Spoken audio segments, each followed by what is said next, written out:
Why you suck at meditation. What's up, guys? Welcome back to the second channel. In this video, I wanted to go over 3 different areas on how you can improve on meditation and sort of the common mistakes I see as people get into the practice. So first, why do you even want to meditate?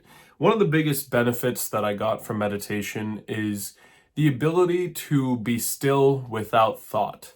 And so when I was coming up on this journey, I had no idea that thoughts were just random clouds in my head that were just flowing through my brain. When I had thoughts, I just assumed that they were me, that those were just Sunny. My name, Sunny. I thought it was the same thing. And through the practice, what I've learned is that you, the human, whatever you want to call your soul, whoever, what you really are, is a whole separate thing from your thoughts and your emotions, your feelings, okay? So imagine you in the center, and then around you, you have thoughts going through there, you have feelings going through there, emotions, and those can all change. Those can all be very different. But the thing that you are doesn't change. You're always this sort of stillness observing it. So that understanding will be furthered by getting better at meditation. And why would you even want that understanding? Why would you want more of that understanding? It's because it's the secret to happiness. It's a secret to eliminating stress and anxiety. It's a secret to being in full control of your mind, of what you do on a daily basis, of what you pour your time into, which is the only finite thing we have on the planet. Like everyone, let's just say, could be stressed, could be happy, could be going through whatever, and they're gonna die one day. Like, these are the facts that we have. We were all born here and we're all gonna die one day. So all we have between now and then is the amount of time left, which is just us in the present moment during that time. Now that's a little bit confusing. This video is about meditation, but I wanted to give a bit of highlight on what this sort of understanding can get you more of, what you can think through in terms of this.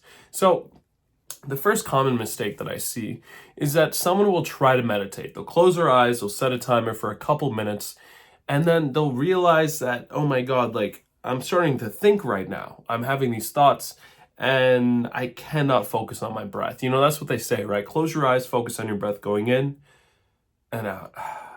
Except as you do that for the first time, you're going to start thinking. And then as you're thinking, you'll be like, wow, I'm terrible at this. I can't focus on my breath. I am bad at meditating. Now you have a label. Now you have a characteristic. Now, as soon as you say something like that, as soon as you say, I am bad at meditating, the first thing that maybe someone else will do, someone like me, I'll be like, no, you're not. You're just not doing it enough. You're not good enough at it. And as soon as I say that, you'll want to defend yourself. You want to defend that label. And even if you're watching this right now and you're like, oh, I wouldn't do that. Everyone is guilty of this. It is in our human nature that when we say something, we kind of want to defend it. We all have some level of ego inside of us that wants to defend things that we say, that doesn't want to be, our word is always, truth, even though there will be some points of delusion there. And so the reason that I bring this up is to always say, no one can be bad at meditation. No one can be bad at it. What you can be is unpracticed. What you can be is very used to what you've been doing for decades. Decades. You can't just rewire all of that in your first session where you're just closing your eyes, focusing on your breath. You can't magically undo the habits that your brain and mind has been used to for decades. Now, it won't take decades, thankfully, at least for me. In literally just a couple of weeks of consistent practice, I would see huge gains in this area. And then it'll start to taper off like over months and months. And you will still make gains. I'd say for me, I've been meditating for maybe 3 years now, on and off, but for most of that time, almost on a daily basis. And I would be getting majority of gains near the start. And here and there, I can see a difference on a daily basis after I meditate, And so the second area that I think people screw up a lot on is, let's say that you don't have that label, characteristics, you're starting to meditate every day. In your head, like when you're focusing, what are you actually doing in this practice? So I would find myself at the start setting the timer and just going for the end of the timer, not really caring exactly what I was doing. I was almost comfortable during this practice. And it is very useful, like meditation in general, it's very useful to relax, to de-stress. That's one of the biggest selling points on it. But at the start, you're not really relaxing during the practice. After the 5 minute, 10 minute, whatever you set for it, you'll feel relaxed. You'll feel very, oh my God, like no thoughts, like you'll feel very zen in a way. But during the practice, it's almost this sort of stressful or slightly tension-filled practice where you're focusing on one sensation.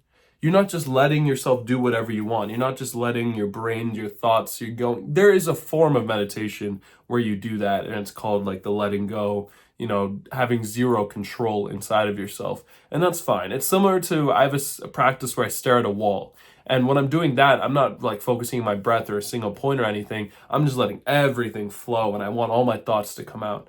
That's completely different though. And if you're doing that, you're not going to get better at concentration, at focus, at being able to control what you're doing, which is a huge intention or a huge, selling point, like what you would want to get out of this, out of meditation. The letting go, letting your thoughts flow, that's good.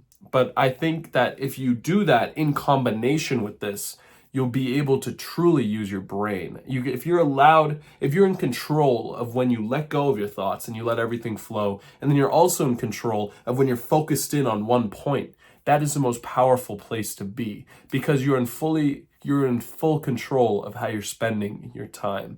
And so the difference that I would say, like when I made this transition, is that every time I meditated, I would make a conscious intention. I would tell myself, all right, for this one, I'm either going to focus on one point. So I'm going to focus on my nose if I'm trying to focus on my breath.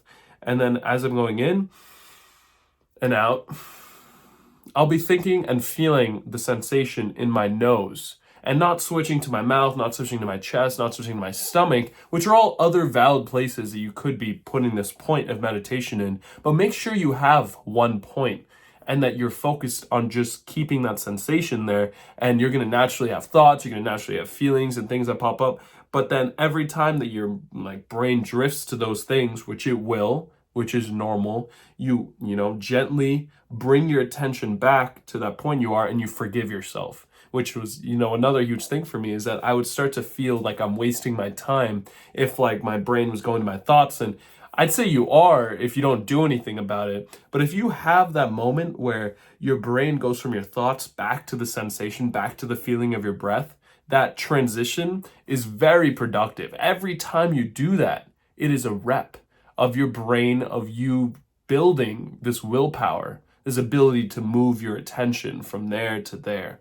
And so that is the second biggest area. And the third biggest area is that people don't progressively overload their practice. So if you've been in the gym before, if you've lifted weights, progressive overload is a huge concept there. And it's about, if you lift 5 pounds week 1, week 2, you go up to 7.5, week 3, you stay at 7.5, but you do a couple more reps. You do it for, a few more repetitions of whatever exercise you're doing. Week 4, maybe you make it to 10 pounds. And so the big thing there is that you can change the level of intensity on a weekly basis, and it doesn't just have to be length.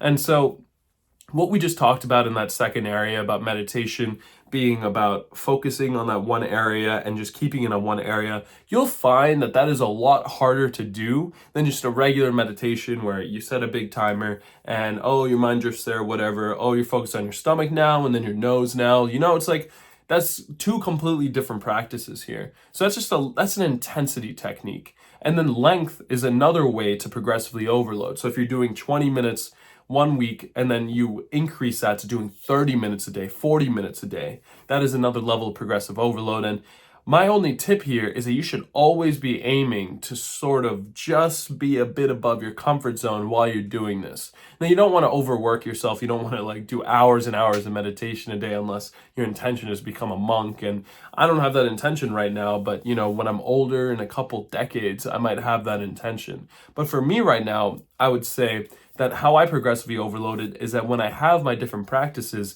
I will try to focus even harder on what I'm doing, have less moments where my brain drifts to thoughts, drifts towards what I'm feeling.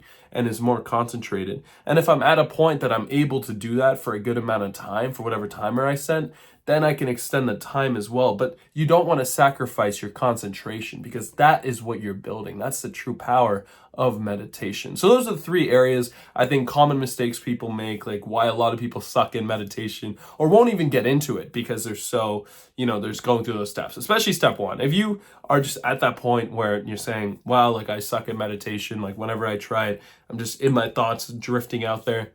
That means, if that's actually you, that means that this should be your number one priority. I'm not gonna lie. Like that is your number one priority. If you're someone who, oh, you do meditate and you're able to like focus, you're able there and you'll do it like here and there, it's like, all right, fine. That's fine. Like, okay, maybe you don't want to take this as seriously as like someone like me or someone else. But if you're someone and you're thinking that you're bad at it, that you can't focus at all, that means that you need to do triple the amount that I'm doing. I'm not gonna lie. And so those are the areas. I hope you can get better at meditation. Stay tuned for more videos. Peace.